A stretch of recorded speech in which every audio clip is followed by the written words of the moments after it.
Good evening, ladies, gentlemen, and everyone in between, theists and atheists alike. This is The Place, and I am Diana Clarion. Earlier today, this morning, Dr. Jones put a post up on his Facebook reading, "I'm committed to a process, not a conclusion. And yes, I endorse the use of Bibles and prayer in school." And this triggered a very, very wonderful discussion on Facebook. And that has led to this show where we will be speaking of Bible, prayer in the schools, pros and cons. And let me bring Daryl in to see what he has to say about it. Good evening. It's good to be here this evening. And, I like what Dr. Jones has said about putting the Bible in the school. Because, as long as it's behind the pulpit, you've got men using it to their advantage, or to the advantage of someone anyway. But if I understand correctly, what Dr. Jones has in mind is taking a scientific approach to the Bible and just taking it for what it is, just a book to see what it's all about. And no one should be afraid of it. But at least this way, maybe we could take a little more honest approach to it. Indeed. I know that there were some comments brought up in that thread about the possibility of the Bibles, the prayer, used as a sort of indoctrination for the kids. And that's where Greg Brahe came into the discussion, and he will be with us today speaking to that particular point. And I can see two sides to this. And I think it's going to come out, I hope, in the discussion. I don't want to give too much away, if you will, but I can see the point about the indoctrination. I can see the point about the leading prayer with the kids in school being a little iffy.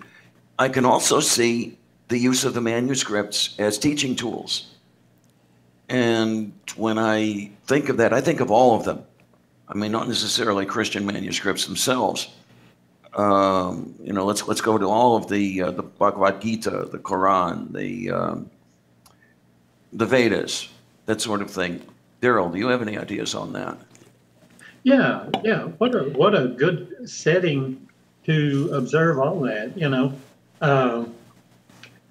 Something where it can be.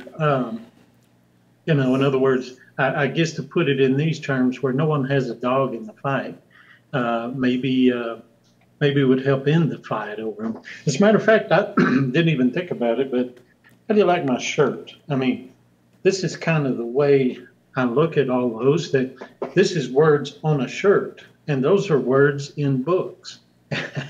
Okay, so that is what you're saying there on the shirt, is it's words on a shirt? Because I can barely. Okay. And so you have words on the shirt, you have words in books, and it's worthwhile with these books to determine where they come from, what is their source, what is their purpose, how seriously should we take them, things of this nature. Classroom setting would be the best place to do that, when you can take an approach that, if you will, I don't know of any better way to put it, with no religion behind it. No one treating it as doctrine, but just as words in a book. No, that's the ideal that I would dearly love to see, and I think that's where Dr. Jones is coming from. He, of course, will speak for himself shortly, and as a matter of fact, it looks It looks like both of Mickey's hands are on the 12. So why don't we hand things over to Dr. Jones to give us a proper introduction, and he can tell me how full of crap I was. Sure, we kind of got a late start anyway, so we don't want to take any of his time. Well, I just want to tell you tonight, if we're not going to study the Word of God in school, I just don't know what this world's coming to. You know what I'm talking about? But tonight, we happen to have Greg Brahe. He does brush his teeth. That's what atheists do to keep them from falling out. But tonight, we're going to be talking about more than just atheism. We're going to be talking about education. And without the Word of God, how can you be educated? Because it's ultimate truth, guys. So, with that said, welcome Greg Brahe to the place. Thank you. I'm not sure. I feel like a Hillbilly Jones, maybe. It's good to be back. I missed it. I really am excited to be here, and I think that this conversation is going to be a good one. There's one thing I wanted to narrow down here, though, from the intro is specifically and this is a direct quote. Dr. Jones, when I asked when you say that prayer in school, or when you say that you endorse the use of Bibles and prayer in school, do you mean that which is currently allowed in public schools, is in students praying of their own accord, or do you mean prayers led by the school or its officials? To which you responded, teachers and officials should be able to lead prayer. So that was a point that I really wanted to nail down on this one, because I'd like to spend some time talking about that. Not necessarily immediately, but that's where my biggest contention comes into this, is about religion in schools as more than what we, or more than just a academic pursuit and a conversation about what people believe, rather than a participatory event of saying, okay, so this is how you act in this religion. This is what we are going to do as though we are part of the religion. Okay, you know, one of the things that I wanted to nuance tonight was this. I mean, Greg Brahe is a biologist. He's very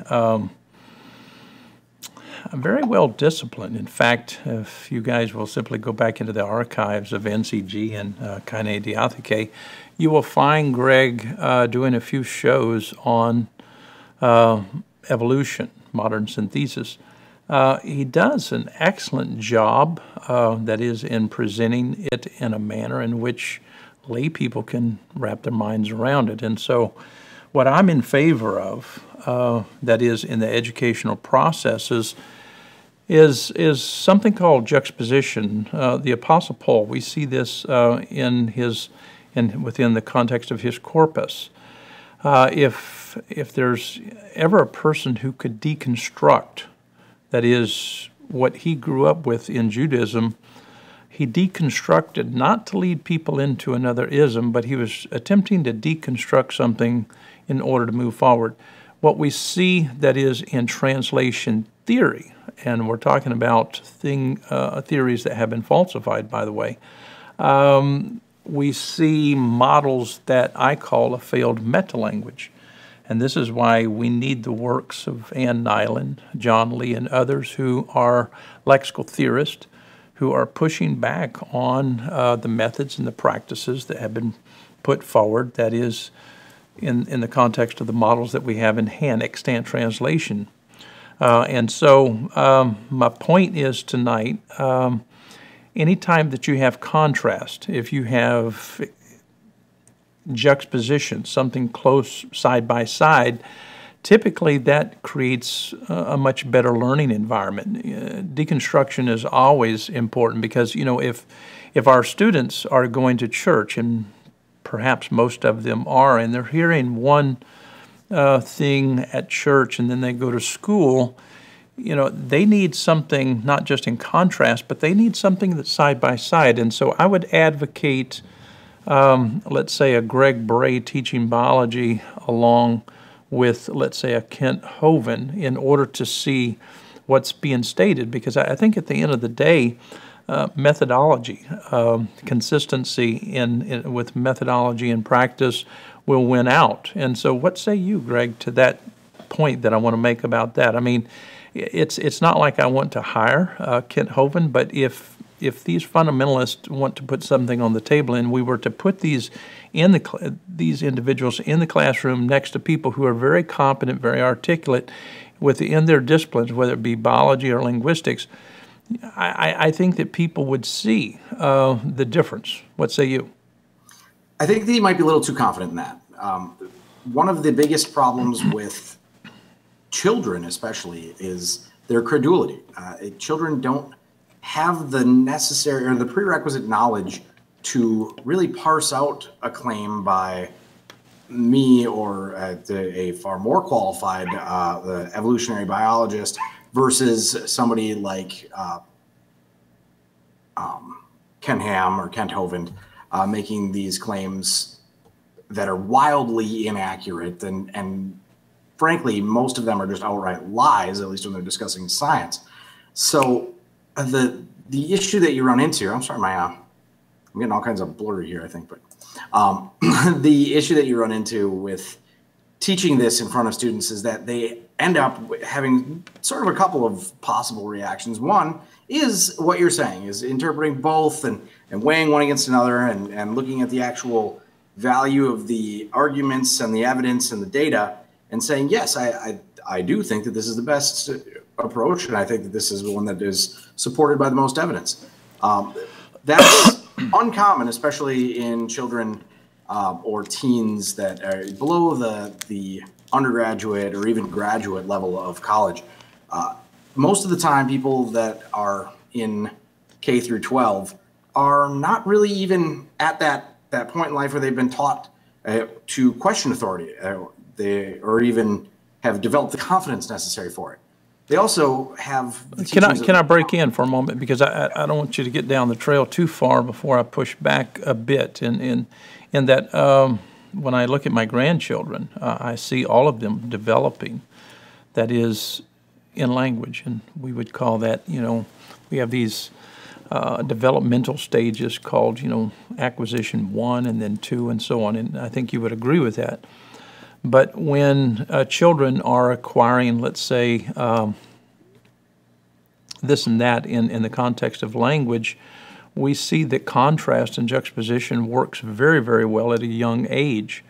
In other words, one person will say something and then someone will say something quite different, and they are putting together, in a sense, this lexicon internally. And so at a very young age, we can't say that how our children are acquiring language is secondary to how we do that when we get older. In fact, at a very young age, we can acquire language so much easier and so much more sufficiently. And so I think that when we look at human development and measure it out that way, and look at, let's say, the disciplines that we do offer at a very young age, and this is why I'm very much an advocate of classical education, because we don't take an English-only approach. We take also Greek and Latin and other languages, simply because if Chomsky is right, there is one language. It's certainly in various categories better than 6,000, but the manner in which people use language, that needs to be understood. When kids are young, they can become extremely fluent in a particular tongue, and there's a difference between the languages that they acquire in, let's say, that first set of acquisition as opposed to the second set.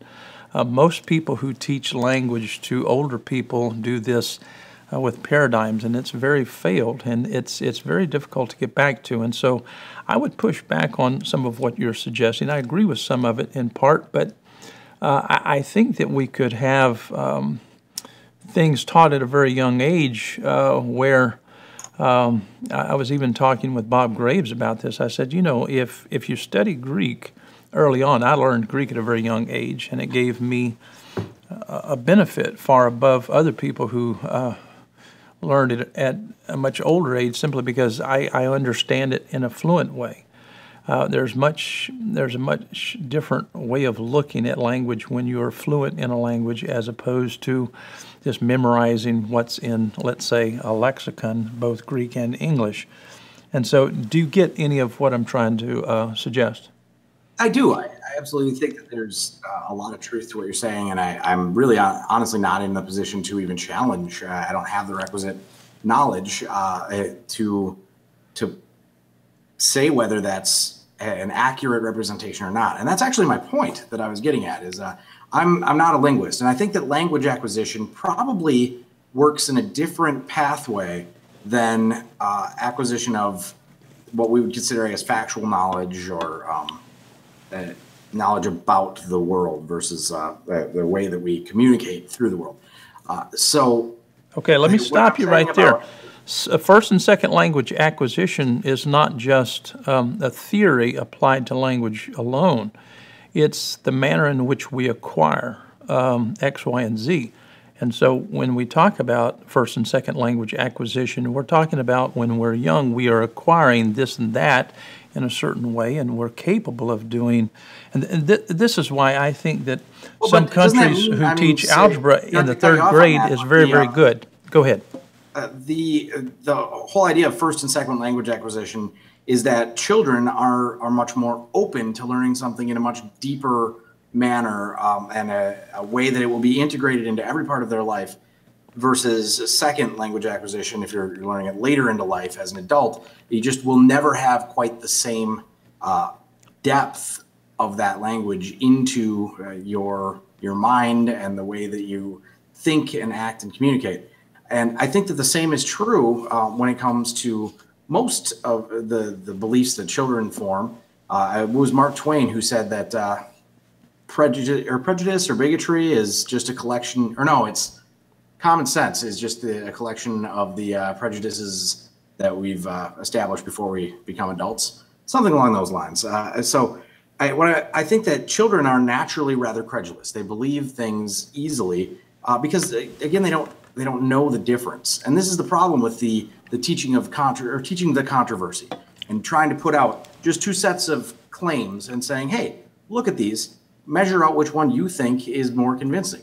Because frankly, they don't have the requisite base knowledge to make that sort, or to draw that conclusion. Ultimately, they're going to be looking for things like what conforms to my preconceived notions, so confirmation bias. What have I been told by authority figures in the past? And does this conform to that? Does it feel right to me? And that's a problem because there's some things in science that we've learned are truthful, even though they're quite counterintuitive. And finally, who's more charismatic? Who do I like more? You look at often the way that children will decide, and anybody who's not well versed in a subject area, if two experts or two not even necessarily experts. I hate to call Kent Hovind an expert in anything other than maybe BS. But come on, Greg. Hey, give it to me this way. I mean, let's not disparage the gentleman. Let's just say that he has a different viewpoint. I believe I think that it's failed, and I think you're very much a very, very skilled biologist. I get what you're saying. Evasion. I think we can at least recognize that there's some integrity issues there, and I think that much of what he does shows that element. I guess if we could say that, but I guess regardless of that, I think he's charismatic. Right. He can put on a good show, and he can put a convincing speech forward about a subject that he feels passionate about. And people who don't have the prerequisite base knowledge aren't going to know how many lies and untruths or twisting of facts, cherry-picked and out of context data that he's actually putting into this. And they just will not have the familiarity to recognize that what he's saying is contradictory to the entire scientific world. I mean, there's a convergence of so many different fields that can demonstrate very effectively that what he's saying is absolutely false. But school children aren't they aren't aware of that. They haven't been exposed. They don't know the facts. And even when you mention the classical education model, isn't that the first step of any classical or first and second step of the classical education model? Is the first one is teaching students how to think. No, the first step is knowledge. Okay, the first step in classical education is knowledge provision. And the second step would be the logical phase, teaching kids how to think. And then the third stage would be rhetoric, teaching them how to take what they're thinking about and write and speak efficiently concerning it. There are three phases. So knowledge acquisition is the first stage. I beg your pardon? So knowledge acquisition is the first stage. Exactly. Why would we present false knowledge in front of you? Okay, but in other words, if I suggested, let me teach you Greek, I'm not going to supply you with words or the alphabet. I mean, you would have a difficult time. And so there are certain things that you have to supply before you get started. And so you have prerequisites that you put on the table. You're not trying to suggest overall knowledge. You're just trying to get the wheels greased. In other words, you're going through times tables and 2 + 2 = 4, things of that nature. But let me suggest this. This is the fascinating thing that happened to me, and I was just overwhelmed. Years ago when I taught Greek and First and Second Temple Hebrew and Classical Latin, and it was fascinating because I had a chance to actually teach some children, that is in the 3rd grade, Greek. And one of the things that I found was that within just a handful of weeks, I could say "Dekauthentes unik pisteos," and what they would do with that was amazing. They would give me 5 to 6 to 7 ways in which we could look at that. I never got that from adults. And that's the difference between first and second language acquisition. Most people in the second language acquisitional context are, they're not learning language the same way. And I'm simply saying we've got to look at this developmentally. And so with kids, I think it's pretty well borne out that language acquisition is a completely separate pathway to the acquisition of most of the rest of the ideas and beliefs that people. Okay, but my point is, specifically in young children, their brains seem to be wired in a way that allows them to acquire this language in a very, very rapid pace at a depth that is, although there's some medications that seem to have an effect that opens that pathway back up a bit. But so I don't think that we can translate language acquisition to factual information about the world. Okay, but here's my point. You can take a child, let's say in the 3rd grade, teach that child Greek, Hebrew, at a very young age, and they're going to see readily that the information that we have in extant English translations is extremely failed. And so what do? We don't do what's necessary. We don't even take that approach. And one of the things that's great about teaching people various languages, they learn more about their native tongue.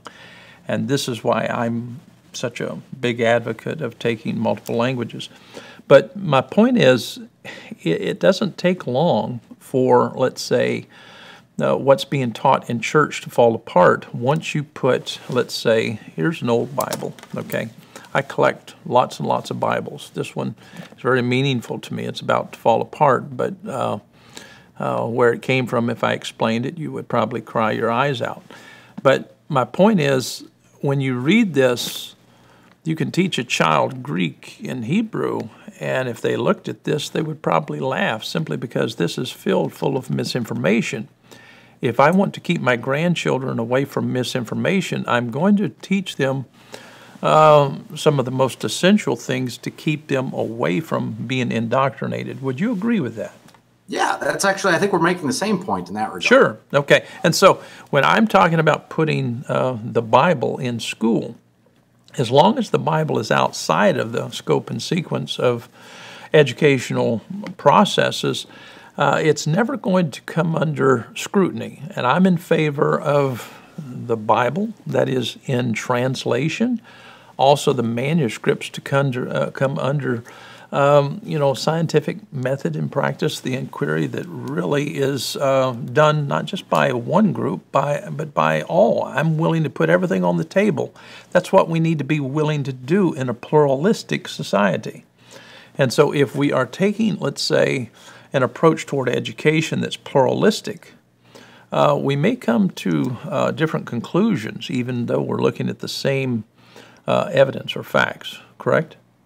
Well, sure. And so it depends much on the hermeneutic that we might be using. It depends on X, Y, and Z. So many different factors. But my point is, if we start our kids out early, understanding that everything is not perfect, methodologies are not perfect. And in fact, Dr. Bauer with Art and Gingrich, a wonderful lexical theorist, but everything, let me find that book. It's around here somewhere. Here it is. This is one of the most prominent Greek lexicons that the church uses right here. It's called a Greek-English Lexicon of the New Testament and Other Early Christian Literature. Walter Bauer is the one who came up with the lexical theory, that is to take all the lemmas here and put it through a process by which we can actually have an English understanding of what these Greek writers were suggesting. However, all of this has come under question simply because lexical theorists have actually falsified his methods and practices. I'm suggesting let's put this in the classroom to demonstrate that there are methodologies that are not just working within the context of biology, but are working within the context of what we call religion, other belief sets, and I think that people will become a little bit more, I don't know, I think they will be cautious about jumping into what pastors are saying behind pulpits. Perhaps you're right. So, but let me go through I guess, let me try to restate where we've been so far. Sounds like you're agreeing more with me than not. Well, I'm agreeing with what you presented there in some ways. I think that, so it seems like what you're saying is that if we were to teach young children possibly multiple languages, regardless of even if it's specifically Greek and Latin or just the more than one language, have polyglot children, would be beneficial for them to understand how translation and transliteration and things works and the problems and the difficulties of those models, and then present them manuscripts in either the original languages if they spoke those, or not spoke, but read, understood, interpreted, or were able to interpret them, or the various translations, and have them assess them. They would be able to recognize the same problems that you clearly can see. I don't think that you're wrong there. However, I think that first, I want to agree that it is absolutely beneficial to have polyglot children. My son is, we chose a school specifically that starts in kindergarten with a foreign language, and he'll switch to a different foreign language in third grade, or add a second one. So yes, it's hopefully something that he can do, because I struggle in that regard. I never learned a second language as a young child. And I've got a little bit here and there, but it's difficult as you're older to learn a new language, and you'll never get it in the same way. So I completely 100% am on board with you there. Now, the presentation of manuscripts to allow students to decipher them and to determine that there's problems, I think that's giving a pretty privileged place to religious texts within a school setting.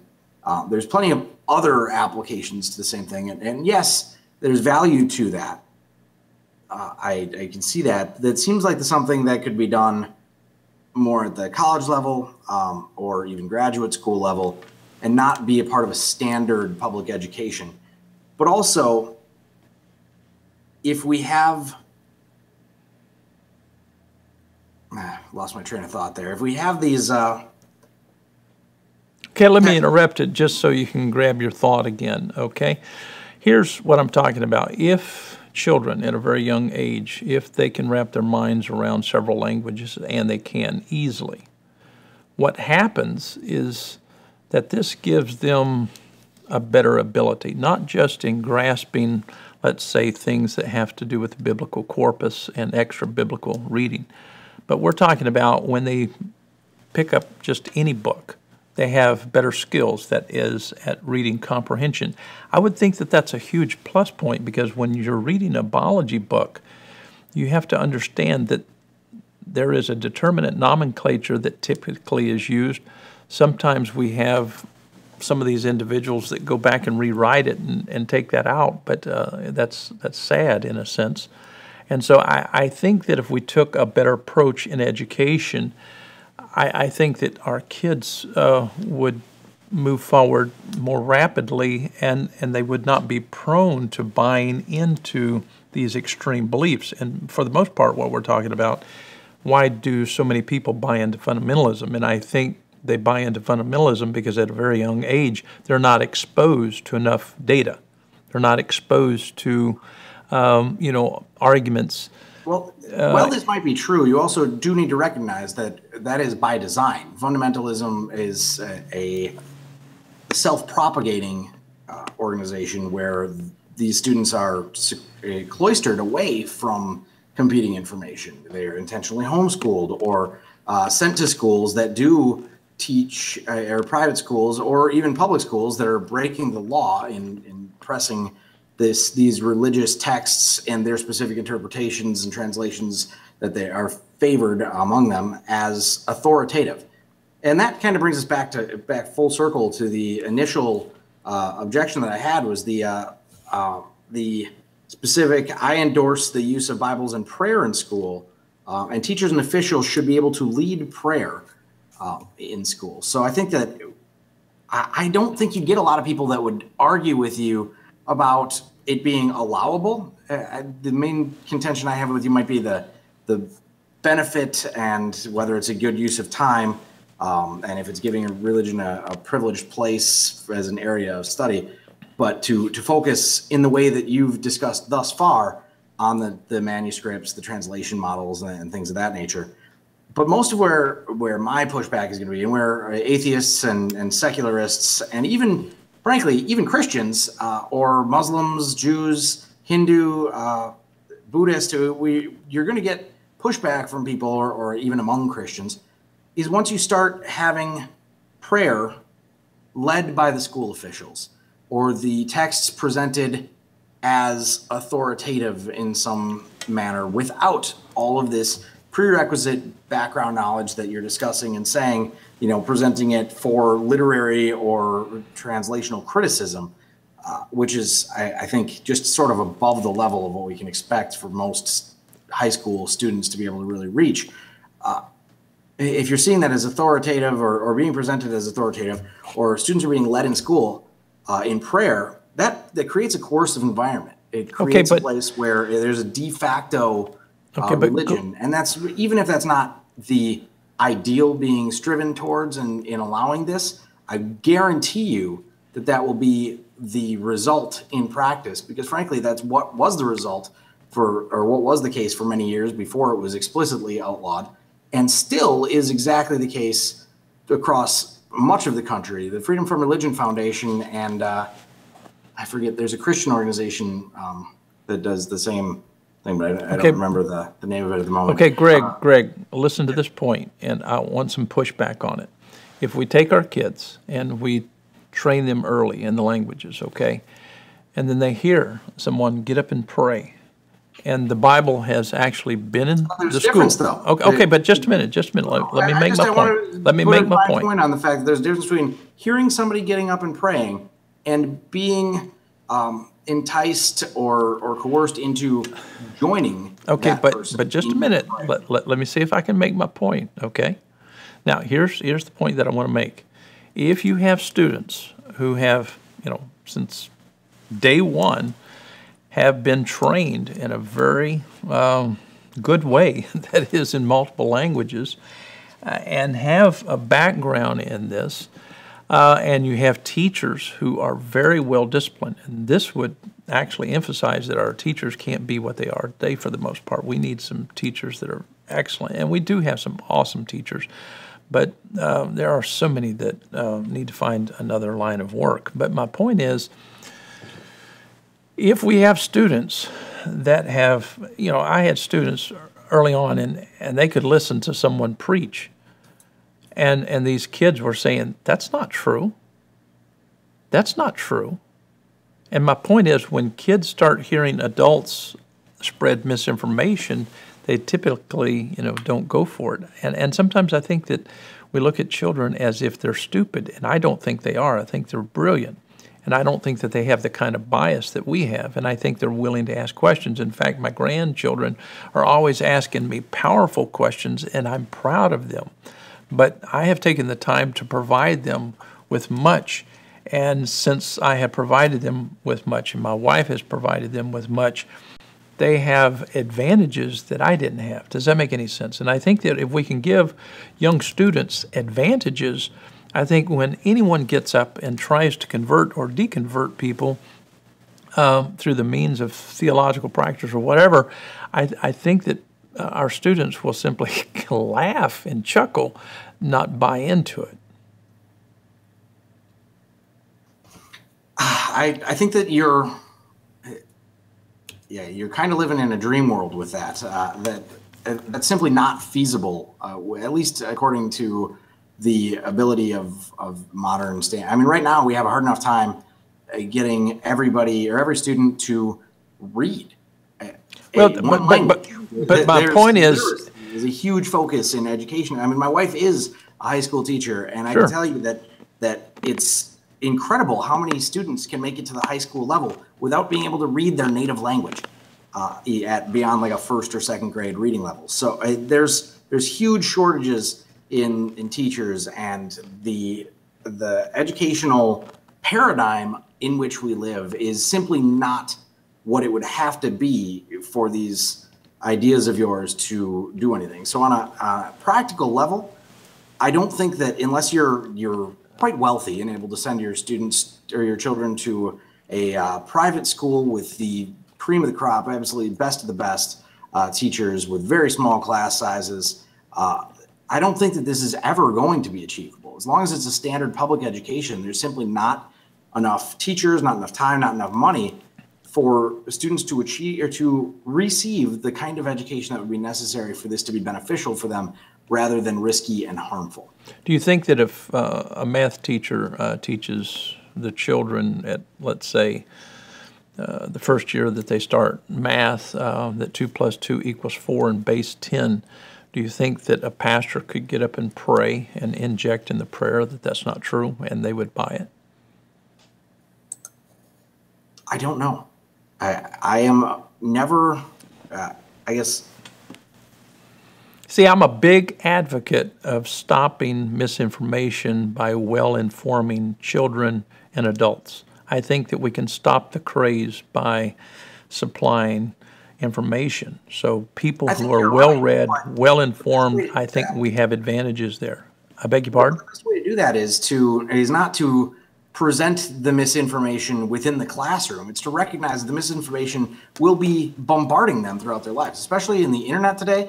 I mean, Donald Trump, the current president, loves to talk about fake news. It was revealed recently that all he means by that is news that's not nice about me. But what fake news really is a predatory industry right now, putting out absolutely fabricated stories that never happened as though they are fact. And they are generated exclusively to get people to click on links to generate ad revenue. I mean, there's a huge multi-billion-dollar industry based around just straight up lying to people for profit. So teaching students to parse this out and to recognize the difference between real information and reliable information versus complete falsehoods or misleading information is absolutely a fundamental skill. It needs to be a central focus of all public education from here to eternity, I'd imagine. I don't see this getting better with time, unfortunately. So in that regard, I'm sure you and I would agree that there's definitely benefits to getting students to be able to separate the wheat from the chaff. Right, to use right. reference here. But let me take my point a little bit further. Because we keep having Hoven's name mentioned here, and let me go back to that point.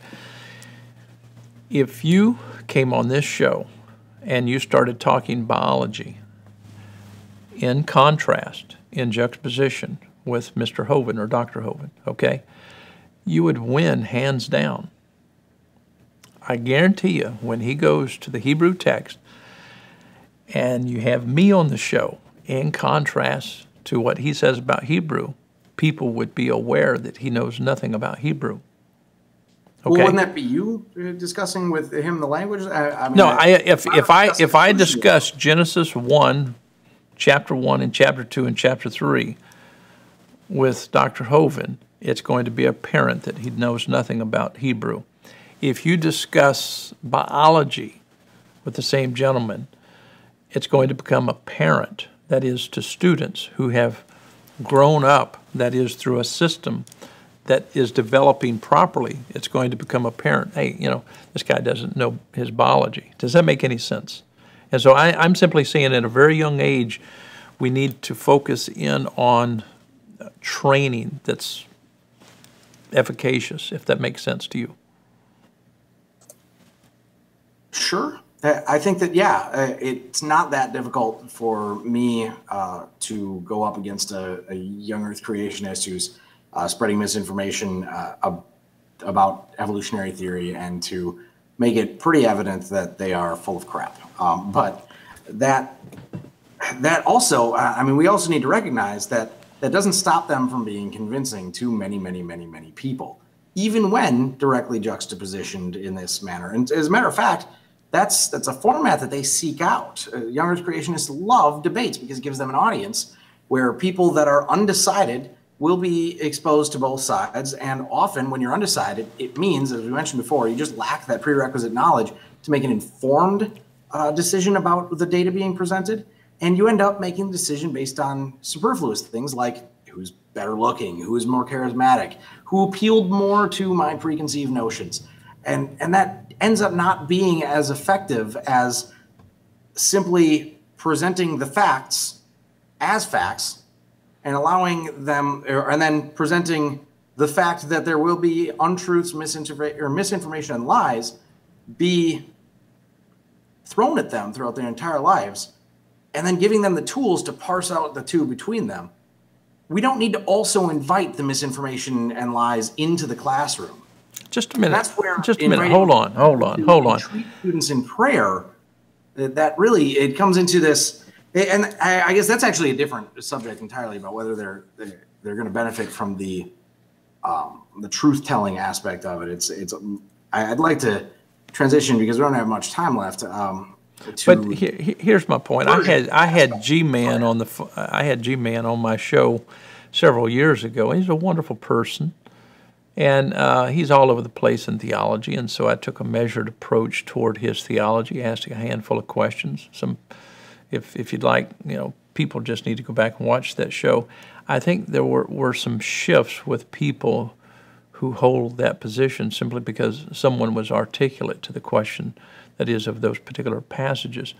And my point is, Greg, and I think we're more in agreement than not, if we do take a measured approach to education, if we do present the good, the bad, and the ugly side by side, we live in a world that's diverse. We live in a world where we have a lot of confusion, and we need not be afraid of that confusion. That confusion, when it comes our way, let's face that confusion with something that's substantive.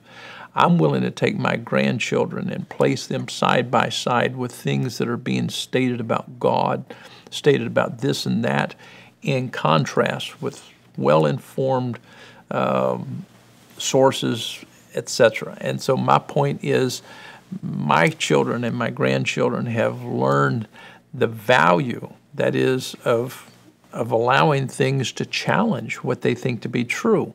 On the other side of that's what's going to happen in public schools when somebody's leading students in prayer. You think that the students are going to be encouraged to challenge that and say, hold on, this sounds like a load of crap?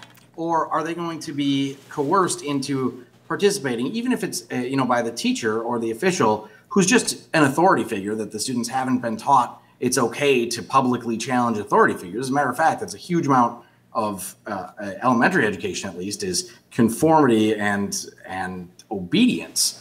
When it comes to what a teacher tells you, you don't waste the class's time by saying, I don't like this, I don't disagree. You sit and you listen. And that's often also the same thing that happens with prayer. And, but we make students recite the Pledge of Allegiance every day. without even understanding what the words in the Pledge of Allegiance mean. It's absurd for a 6-year-old to be saying, I pledge my allegiance to literally anything. They don't even know what that means to pledge allegiance, and yet here we are reciting it every day. So if we have these students come and have a preacher come out there and say it with me, I am a sinner. I have sinned. I am deserving of death and eternal torment. But thank you, Lord Jesus. Praise Lord Jesus for sacrificing yourself so that we can live on. And here, say it with me, kids. I repent and I accept the Lord Jesus into my heart. Do you think these students are going to say, nope, no, that's not what we're doing? Now we are, you're not making an accurate you're not using an accurate translation model to understand this. Okay, or are they going to say what they're being told to say? Okay, but be Greg, afraid to speak up against this because of the social and direct administrative influence on their lives. Okay, I get your concern about people trying to convert people, okay? It's like I am a big advocate for alcohol being legal. However, I don't think that we should allow people to drive and drink. Would you agree? I agree. Okay, now on the same, in analogy, I think we need to allow people to pray, but I think that we need to regulate the prayer in this sense. You can pray, but once you try to use this as a tool to bring people over to your point of view, that is through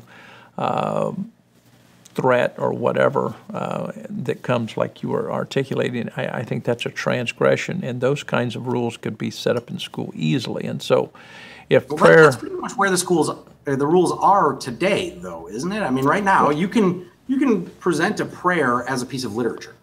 And sure. Say, the Lord's Prayer could be examined, right? And say, here's and we could break it down and look at translation models and the theology behind it as part of a philosophy class or history class, or even a language class, language arts, But here's what they're going to get at the end of the day. If they take the pathway that I'm suggesting, I'm talking about young students, their confidence in the Bible is not going to be high, it's going to be low, because they're going to understand, first of all, it's not inerrant, it's not God's Word. The majority of the time when the writers are using the term theos or Elohim, most of the time these authors are just using this as a rhetorical device. This is poetry, it's mythology. And so why would you want to keep our kids away from understanding that the Bible is a mythology, the Bible is poetry, the Bible is, the authors, they were using God as a rhetorical device, not as a literal God. Why would you want our kids not to learn that early on so they don't get trapped in the kind of craze that you're speaking about? I don't think you would find any atheist or anybody, really any secularist, that would be opposed to that. I think most would even argue that, yeah, we teach Greek mythology, right? That's huge. In Western education, Greek mythology is taught effectively everywhere, right? We learn in Roman mythology. We learn creation stories from a few of the various indigenous cultures around the world. We talk about Egyptian gods and their mythology. These are very, very, very common themes among modern American or Western education. And we do also talk about religions. And we talk about, Christianity, Judaism, Islam, Buddhism, Hinduism, some occasional, animism or ancestor worship. But these are spoken about as a different category. And I think that most secularists would be absolutely comfortable and, in fact, very thrilled about the concept of teaching them as though they're equal to these Greek, Roman, and Egyptian myths, and saying these are the same sort of thing, just they're currently still believed by people and practiced versus there's always a handful of people still today that believe in anything. But my point is, when we go to the book of John, when it says "Enarche and Alagos" and so on, John is presenting Jesus as a God, not the ultimate God, but as a God that's very closely associated with how the usage was when people called, a Caesar God. And so I fail to see why people are alarmed about that. I mean, we have story, we have analogy, we have poetry that we could enjoy together. And just to poo-poo all of that doesn't make any sense to me. Teaching our kids how to comprehend various styles, that is, of the past, because the value of learning history and looking back at these documents is to keep us from repeating the mistakes that they made, correct? And so why can't we learn from past mythology, and some people go too far with mythology because they think that all mythology is fiction, and they misunderstand the notion of mythology. I would agree that mythology is a kind of fiction. That doesn't Not mean necessarily. Not necessarily.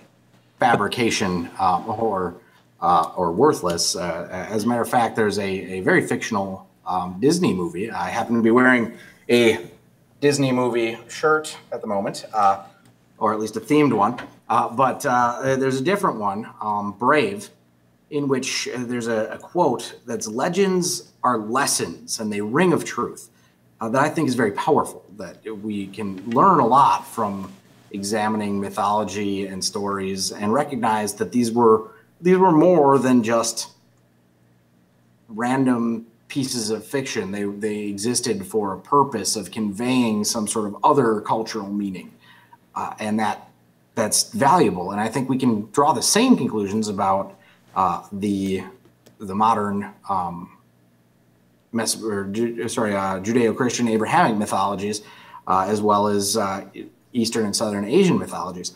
So I don't think that you get much pushback from atheists or secularists if you were going to teach these things or in an academic sense, as artifacts. Okay, but I'm not suggesting to teach the Bible outside of the method and practice of science. I'm simply saying that let's address the Bible for what it is. If people knew what it really was, as opposed to what's behind the pulpit. Behind the pulpit, they're simply exaggerating this, misleading the people.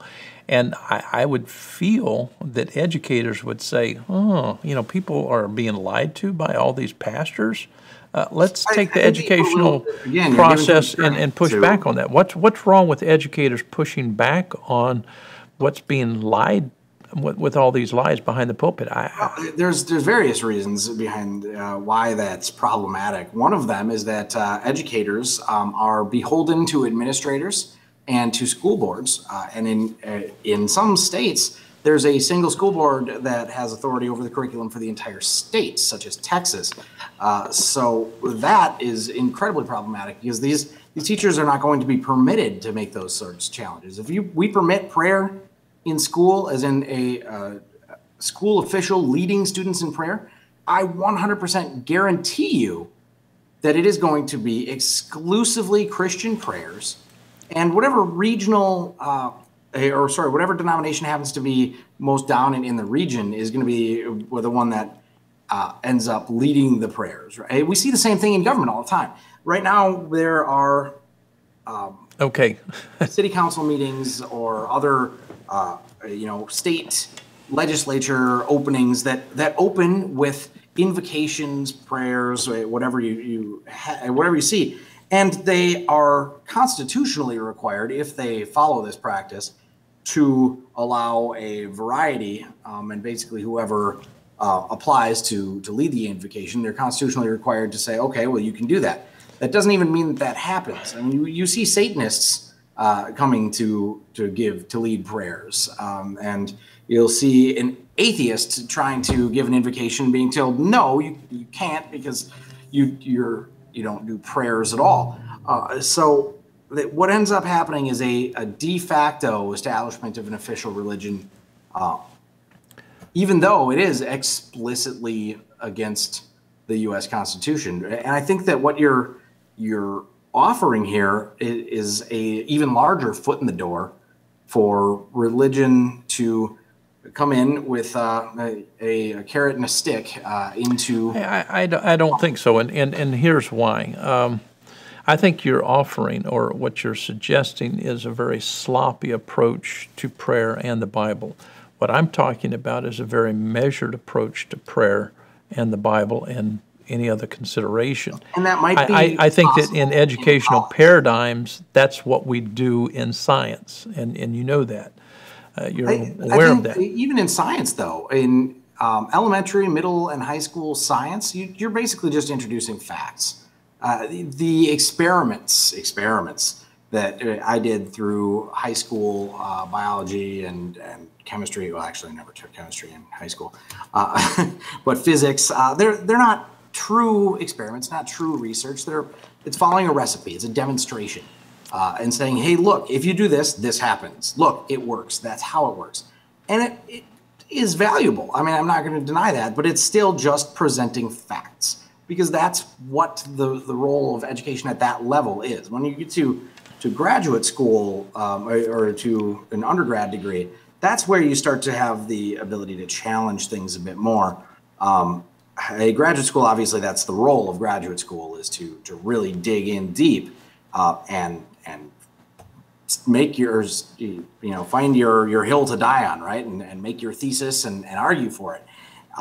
So that's where I feel that the paradigm you are recommending already exists today, and that's the appropriate place for it. I think in elementary, middle, and high school education, it's implausible to actually have the level of rigor that would be necessary for what you're recommending to be beneficial. And that if we don't have those things in place first, before we allow officials to lead prayers, it's going to be, this is an absolute guarantee, it is going to be abused. It will be, because it's already happening.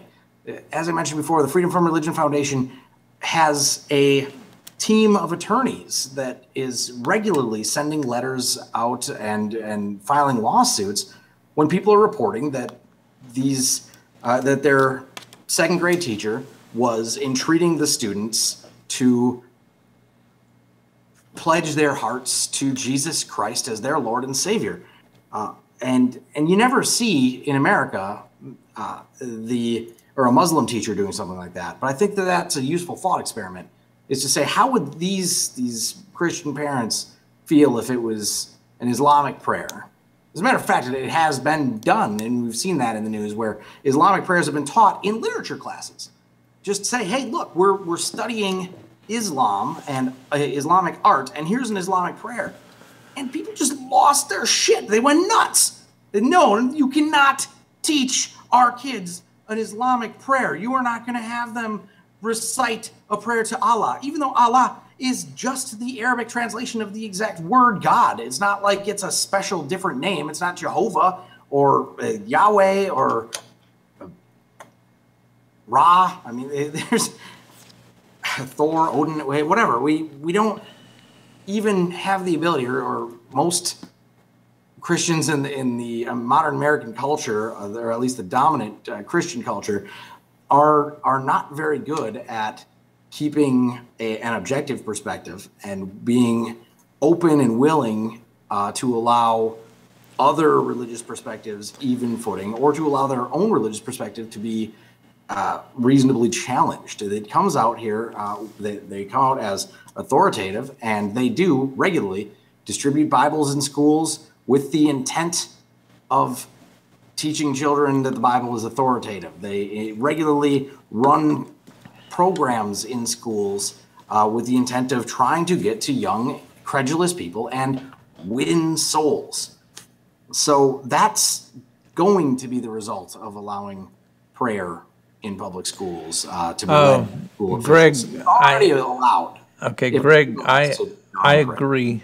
I agree that most educational institutions are mismanaged. That's a secondary point. But I think that if we start at a very young age and prepare our students, that is. That's a wonderful if. Okay, but we have to work in the world. Okay, but we could come up with a hypothetical if there was a very, very rigorous educational paradigm where students started at a very young age learning multiple languages and learning deep, rigorous levels of logic and reasoning. They learning different translation models and coming to understand how language works and reason works. They would, yeah, I don't think anybody disagrees with the fact that it would be pretty easy for them to pick things apart. I think that most fundamentalists would think, well, yeah, they would clearly look at the Bible and say that my interpretation of it is absolutely 100% correct. But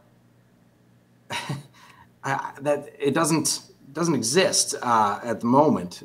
But and see, this anytime reasonably soon. We are far from that. So to open by saying I endorse the use of Bibles and prayer in school, and following that with teachers and officials should be able to lead prayer, I think it's just irresponsible to make that sort of a statement without opening by, I think that students should first be taught this and that and that and that and that and have this and be prepared in this way and this way. And then if they were to be presented with prayers and Bibles in schools, they'd realize how much BS those really are. If this is placed under scrutiny, if the truth is told as to what we have and don't have, and I've made a big deal about this, if we don't have the indexical and didactic elements, and so on, we can't claim that we actually understand the intent of these authors. And so I'm simply suggesting this. If we keep our children well informed in the educational process, they're better off. And another point is, how can we as a nation deal with other nations when we go through these educational processes that don't even deal with theological notions? And to me, ignorance isn't the pathway of doing something good. People who are not religious, they need to understand religion. People who are not theologically oriented, if you're dealing with like Iraq and you're not theologically oriented, you'll probably make all the wrong decisions because you're ignorant. And so here's my point.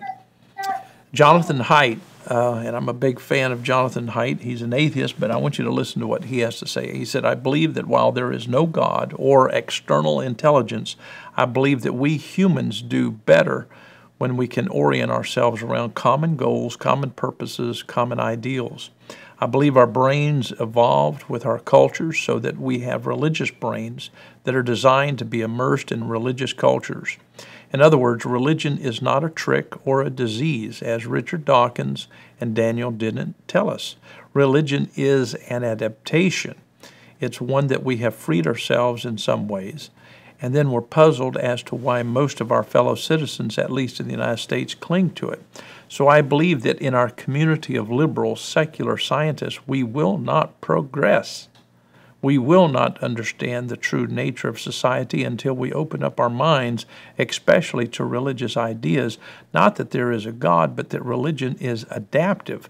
Our brains are built for it, and if we're going to find ways to live with both religious diversity and to make a space for atheists like me, we need to understand what religion does and what are some workable alternatives to it. And so what he's offering, in a sense, is a pluralistic approach.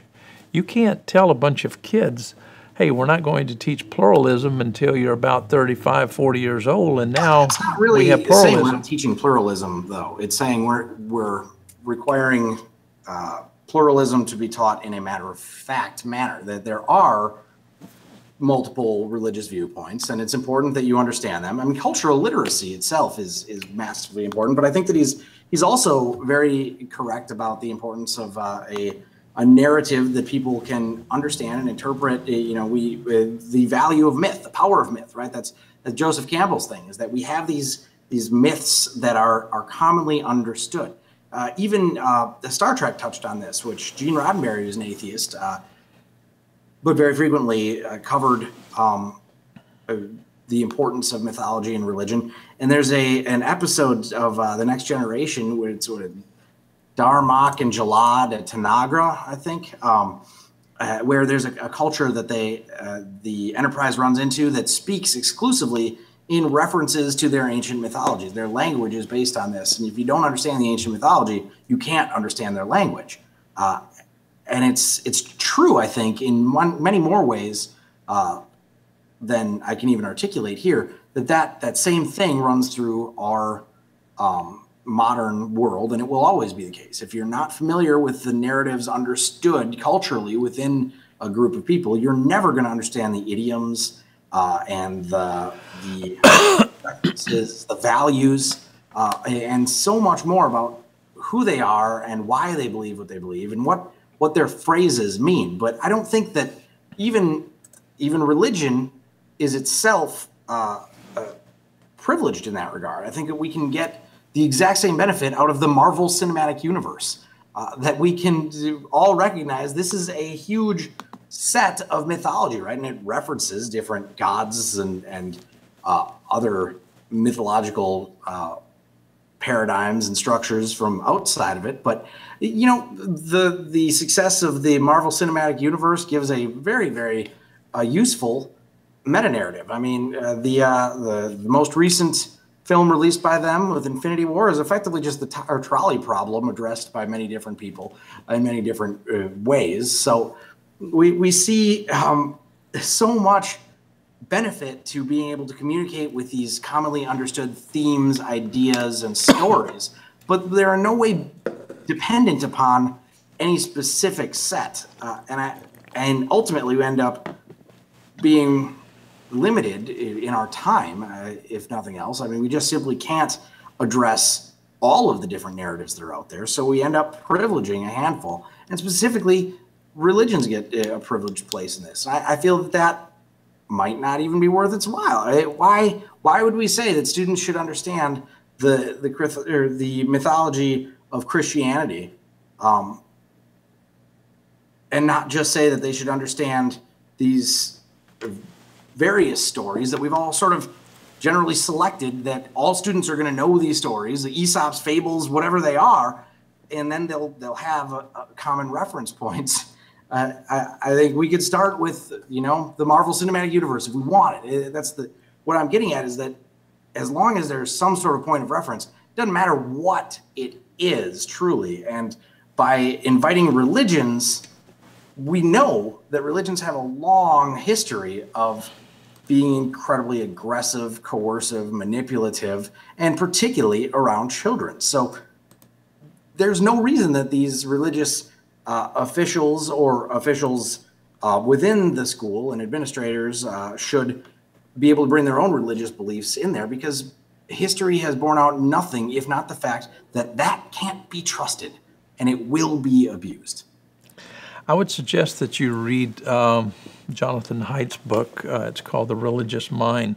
It's a very good book. But I want to go to others who have joined us, and I want to make this comment. I preached a sermon in a bowling alley back in, I think it was 1979. The place was packed, and it was my last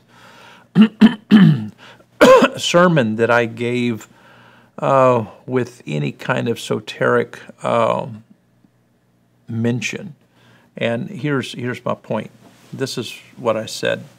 I said, I'm committed to a process, not a conclusion. And it was like everyone became silent. Because in Christianity, and I was very much a Christian, people want conclusions. That is, they want the ultimate conclusion, I should suggest. Now, I'm simply a person who works with conclusions and works through conclusions. And I understand these conclusions can be falsified, therefore the process is the thing that's very important to me. But this is the thing that I said behind the pulpit that evening. I said, God is no more than the abstraction of the idea by which people have oriented themselves to produce a functional society. I thought that 20 to 30 of the pastors that were there, I thought they were going to flog me simply because I had made a statement that's obvious within the Hebrew text. And so when I look at the abjad and I actually tease out what's there, exegete that is, what's there, and I mention that in a church service, I almost get flogged. In other words, I was chastise after the service for even making that comment. And my point is, if we can't deal with young people, and this was very much a young people event. In other words, you had people from this church and that church coming together to listen to some crazy guy like me. So my point is, the church is not the place to address these issues. Where is the place to address these issues? That is collectively, where people gather. And I would suggest that we do this in the educational systems that we do have available, and we fight for a sense of plurality, so we can say this is not the only thing that we're resting upon. We're very multi-axial in our approach. And so with that said, I want to go to some comments and questions from those who have joined the Hangout. Daryl, what are you thinking about what Greg Brahe has stated so far? Well, I will say that I agree with Greg when it comes to the willingness of what you're talking about happening in the classrooms. Although I think, in my own thinking, it would be a great thing, and I could tell that Greg thinks so also. But I look at it from a simpler approach. I think I represent the simpler, more basic way of thinking. And I would welcome, this is where I think the rub would come in, not so much from atheists possibly saying, no, we don't want the Bible in the schools, but from Christianity, which would say, we don't want the Bible to come under that kind of microscope, that kind of scrutiny. Because to me, it would be a good idea to introduce questions like, where did this thing come from? Who put it together? For what purpose? Who promoted the idea originally and made it stick with so many that this is a word from God and that it's inerrant? Things of this nature. And if those things could be questioned, it would, I could see it having its effect on church attendance, possibly in the long run. But getting it to that point, getting it in the classroom in that manner, I think would prove to be quite difficult.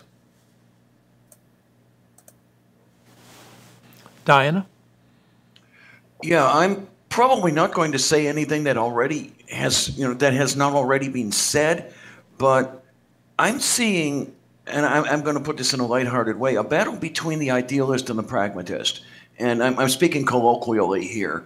Dr. Jones, I see you as the person saying, this is really what we ought to have. And I agree that your methodology is something that we really do need to, give to our young people so they can develop those critical thinking skills and look at their history, their mythologies in a critical manner. And on the other hand, I see Greg as the pragmatist saying, but how the hell are we going to do this? For example, these kids in the school, even if we can get the school for some period of time to do this sort of thing, those kids are going to go home. They're going to go home to parents who may not exactly like that scrutiny. And remember that they talk to school boards. And school boards are under pressure from the parents to teach what the parents want and not teach what the parents don't want. So how are we going to get that base in there?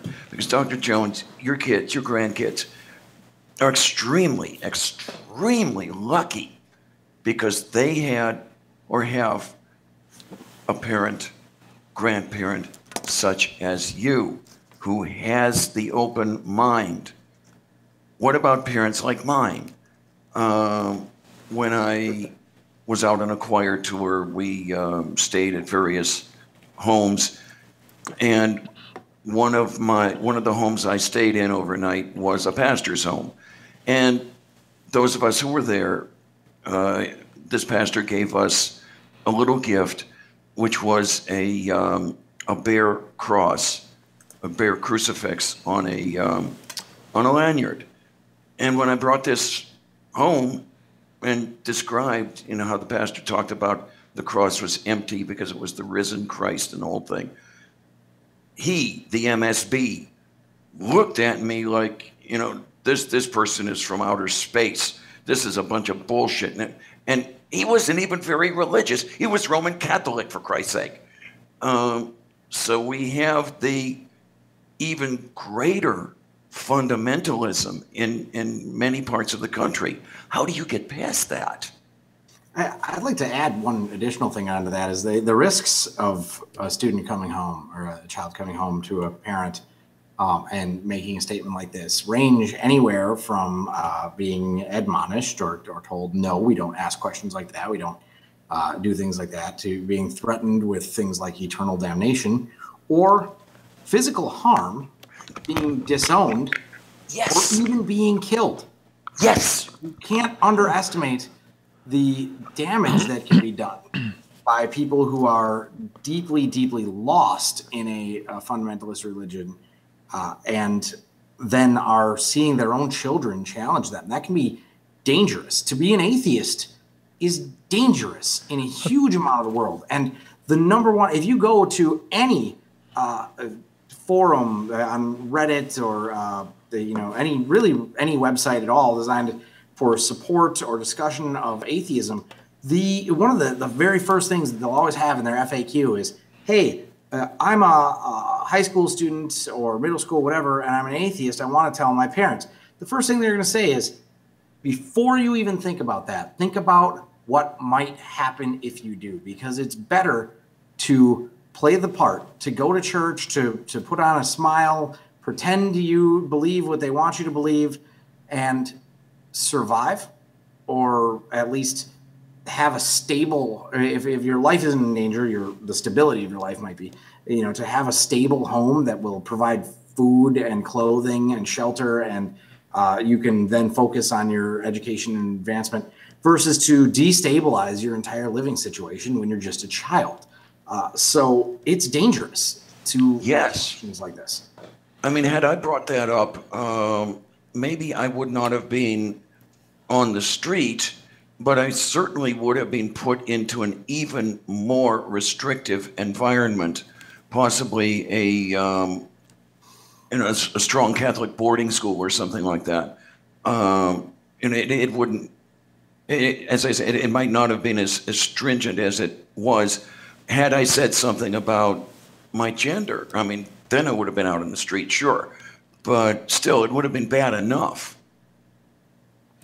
Let me make something clear, and maybe I'm a bit optimistic here, but behind closed doors, for the most part, theologians do not believe that God exists. I've made that statement many, many times. Behind Right. closed doors, theologians are making comments like, wow, that pastor really fucked up, lied to the people.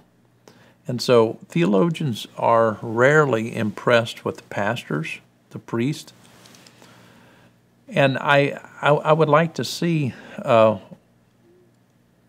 that landscape of theology where theologians who are extremely measured in their approach in taking a scientific method and practice to the text and higher and lower forms of textual criticism, I would like to see that in the classroom, since we do live in a world in which we are wrestling, in a sense, with where we find ourselves. Some people are theists, some people are not. Some people are atheists. Some people are igtheists. Some people are simply agnostics. And I think that our children deserve the information early. I don't want to take and say to my grandkids, oh, let me withhold all of this from you, and so you're going to have to acquire that when you get older. I would rather prepare them. In other words, the approach that we take with our grandchildren is to present various models. And I wanted to ask you this tonight, Greg, and it's off topic, but I'll ask you anyway, since you're a biologist. when it comes to theories of truth, that is in what you deal with, does the coherence model of truth make sense to you more than the, let's say, the correspondence theory of truth, or the consensus model of truth, or the deflationary model of truth? I mean, which one of these many, many models of truth do you lean upon, that is, in the context of biology? I mean, correspondence theory would be the ultimate, but there's epistemic limits, to finding the truth, right? Obviously the thought in science, so the definition of truth is that which comports to reality as it truly, or as it is. But we find methodologically speaking, it ends up being more of a correspondence theory, because the consensus is where we sort of establish what the at least current understanding of truth is, but that's a paradigm that is never concrete, and it's open to reinterpretation should such a thing exist. So yeah, I mean, in practice, correspondence theory is where science kind of rests its hat, but in theory or philosophically, or not, sorry, in practice, not correspondence theory. That's Consensus, I think you're after, right, Greg? Yeah. Lost that word there for a second. Consensus theory, that's where we end up resting our hats. But correspondence theory is philosophically the foundation of it. That truth is that which comports to reality as it is, and we just try to find it. And what we determine methodologically is that the more we can agree on, the higher likelihood we're close. Daryl, would you like to make a point to Greg or to Diana or anyone on the show? No, I think I made my point earlier. I think that what we've talked about tonight, especially the idea of putting Bible in the classroom, along with other books as such, and treated like any other book, take an honest approach to the purpose of the book, the meaning of the book, and maybe, bring it down a notch at least. Hopefully do a lot more than that, but put it in its place. Yeah, I agree. Do you have any criticism, any more criticism of where I stand, Greg? I want to be open to your scrutiny. I have a lot of respect for you. I really don't think that I have anything I haven't articulated yet. Ultimately, I think that it's far too idealist to say that prayer could be led by authority figures in school and not have that be abused. Even no matter how rigorous a paradigm we could generate to teach children multiple languages and to do this, that, and another thing to prepare them, ultimately you just don't have the oversight necessary to ensure that it's being followed accurately and with high enough fidelity at every level. And that's only going to get worse as the population continues to increase, as we have more and more children and more classrooms.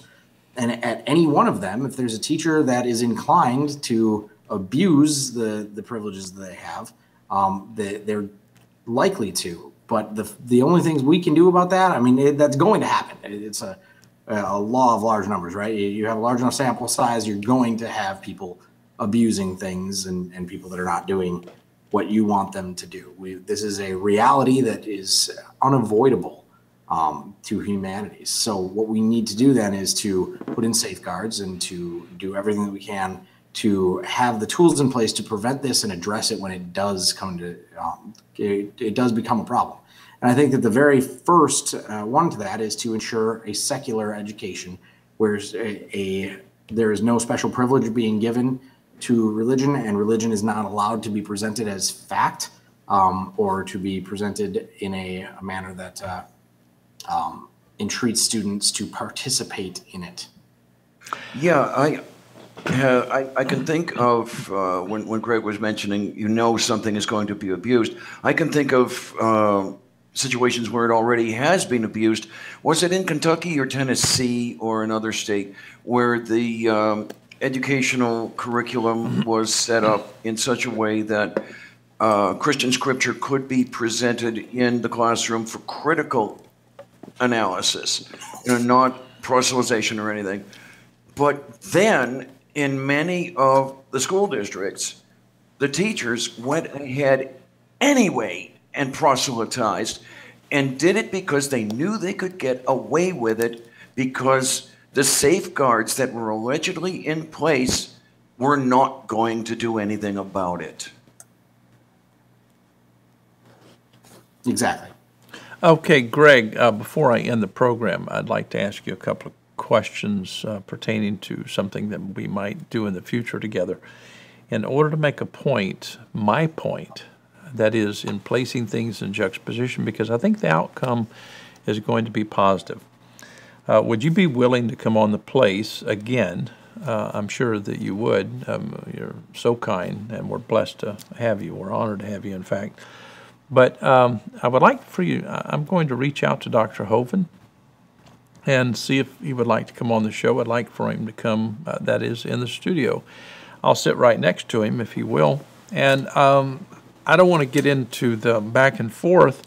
I simply want you and him to go back and forth with substance. With a lot of respect, would you be game in doing so? I mean, I might be interested in it, though. Honestly, I think that have been out of the game for a bit too long to be on top of my rhetoric in a way that I think it would be deserved for that. It might be better to have somebody that is a bit more frequently on a live stage at this point. It's been about 4 years since I've done this regularly, so very out of practice. I get that. I got that. You're so honest, and we thank you for coming on tonight. I've enjoyed our conversation, and here at the place, we enjoy being friends. We're compassionate, and it's not that we just love each other on camera, but behind the scenes, we're very, very close, and so that's always good. And the thing that I really like about Greg the most is he's family first. That carries a lot in my book. Means a lot to me.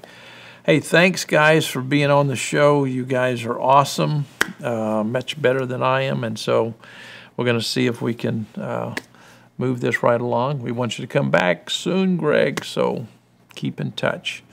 With that said, good night. Night all.